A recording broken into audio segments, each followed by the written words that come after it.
Sikit ka. Ayun, aba. Kamay, ibaba yung Nakakalaw, ibaba ang kamay. Ibaba mo na. Sa bubong saka. Ibaba mo na. Ibigay niya yung kamay niya, Shake ibibigay hands, niya. bebe. Shake hands, yan. Yan, Ganun good. yun. Antayin mo Yan. na iabot niya ang Oo. kamay. Teka, Shake hands. yan. Oh, Wala siyang tubig doon, hay. Shake hands. yan. Ayos. Nakanganga. Good morning. Dito po ako sa Mansalay ulit. Last fall ko na siguro ito na punta dito sa Mansalay.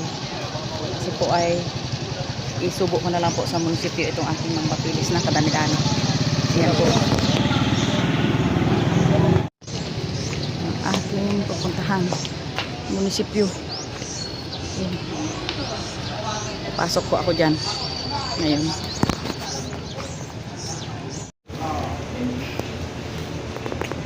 Dito po ako sa treasurer's office. Napakahirap talaga kahit sa bayaran. Marami pang pasikot-sikot. Kailangan bantayan mo talaga kung eksakto yung kanilang mga sulat. Dahil pag hindi mo makita, mali na naman. Kaya dito po, bago ka umalis ay check upin mo yung mga spelling, yung tamang lugar o tamang pangalan mo. Yan, parang napakahirap talaga. Ang subuan, akala ko madali lang. Dami kami itong nakapila. Talaga naman. Tapos po bago pala ito idalhin sa PSA talaga ay mga 4 months pa. Dito naman po ako sa balik-balik dati po sa treasurer's office ng bayad. Tapos dito po naman po ako sa civil registry office. Ayos na magpa-type na ng aking certificate of live birth. Yan. Certificate of live birth. Yan po. Yan, daming tanong, daming. Pag ikaw po ay makalimutin, ay naku, hindi mo masagot ang lahat ng tanong. Kaya, yun. Mahirap talaga palang magkuha ng late registered ng magulang. Kung saan pa ako 70 ang edad yun pa. Salamat nga kay God at medyo hindi pa nalilimutan ang lahat ng pangyayari sa aking pagkatao dito sa mundo. Yan. Dito na ako guys. Yung van. Tapos sakay ako na tricycle.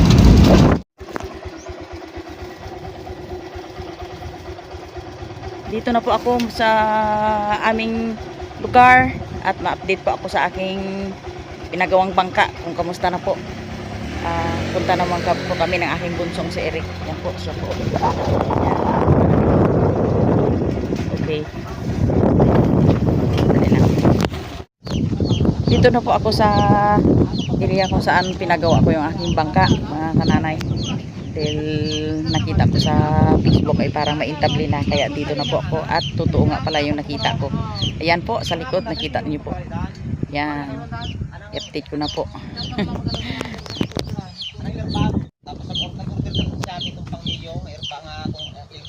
Yan po yung aking bangka na pinagawa. Yan. Wow, talagang pulido na talaga. May ano na, may ipokso na. Ayan. Paandar mo, gandang lakap ko taray. Isa nga talaga na. Andar lang eh. Tansyado mo lagi ng mga jiting sa. Tansyado mo lagi. Parang di motor oh. Pal ko tapiray ko yati. Tingnan na. Nakita na sa iyo si Irdan. Flip-flop niyan. Ay, hangit ito yun. Mabalitaan na lang. Nambal ko sana hindi pagbalitaan na kan. Mga perbuatan pinambelo na. May nagbilang kina mag-dial ka pa na. Ay, isip ko ko magpundog ito. Ayaw pagkamulan. Alala ko na itong pagkabutan ng lugar. Bailuan ko na natabutan na itong ripa. Hi, hello. Sa aking mga mahal na kananay dyan, si Kananay Mercy po ay sobrang busy. Kasi po nung Lunes, kahapon ng Lunes ay Lunes po ay umaga nagpunta ako po sa dahil nung linggo po ay nagsimba pa po ako, nag-relax muna. At ngayon ay sa sobrang busy, pumunta po ako sa munisipyo para ayusin uli yung aking birth certificate na pabalik-balik, ay sa wakas po, sa katyagaan kong mag-ayos ng aking birth certificate ay ayun, na kamit ko rin ang resulta. At ayan po mga kananay, oh, yun ang aking birth certificate na dami-daming mga papilis bago nakuha.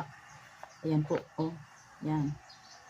At ito po ay ano, yung palipasin ko daw ang 4 months or 3 months at nakuha ko na po yung original, yung PSA na birth certificate. Ayan po, oh. Yan. At salamat kay God na sa katyagaan kong pabalik-balik ay nakamit ko rin ang resulta. At ito na po yung aking birth certificate. Tapos pag uwi ko po sa amin dito na nga ako, ay mabalik uli ako sa aking pinagawang bangka. Yung ang bangka ko po ay on the way na ano, tsaka may intabli na. Talagang good news din pala ang aking pinagawa na bangka. Sa ilang araw po siguro yun mga kananay ay yayari na yung bangka at may masakyan ko. Kasi ngayon ang aking sinasakyan po ay yung bangka ng Praising Brother kay Brother Eric. Kaya yun, kaya pasalamat din ako na yung aking mga pinagawa po ay ano, yung may resulta. Kaya yun po ang aking ano ngayon, at pasalamat ako kay God na binigyan ako ng kalakasan, maayos na pangatawan para ma-afford ko ang aking adikaing makaroon ng bangka. At yung aking birth certificate ay ayos na, naranan. Kahit nagkagastos-gastos ako, pero nakuha ko pa rin ang aking birth certificate na po. May ano po, hindi na po ako bugos. Kasi yung dati ang tawag ko sa sarili ko ay bugos. Pero ngayon ay ano na, citizen na ako ng ano, ng Pilipinas. Joke lang. At ngayon po ay pasalamat po ako sa lahat ng aking mga viewers na nagsubaybay, ang aking mga subscriber at followers, na ang aking talambuhay, ang aking buhay dito sa Mindoro ay patuloy po na aking sinusuportaran ko po na kung paano mamuhay tayo ng maayos dito sa mundong ito. Kaya po ito mga kananay, sa 2 araw ay nagkaroon din ako ng maayos na birth certificate at ang aking bangka na pinapaayos ng dahil sa allowance ng Naimia ay magkakaroon ako ng bangka na sagwanan. At hanggang dito na lang po ang aking masayang pamuhay sa araw-araw. Kahit kung may hirap po ay may sarap din. Like and subscribe. Thanks for watching.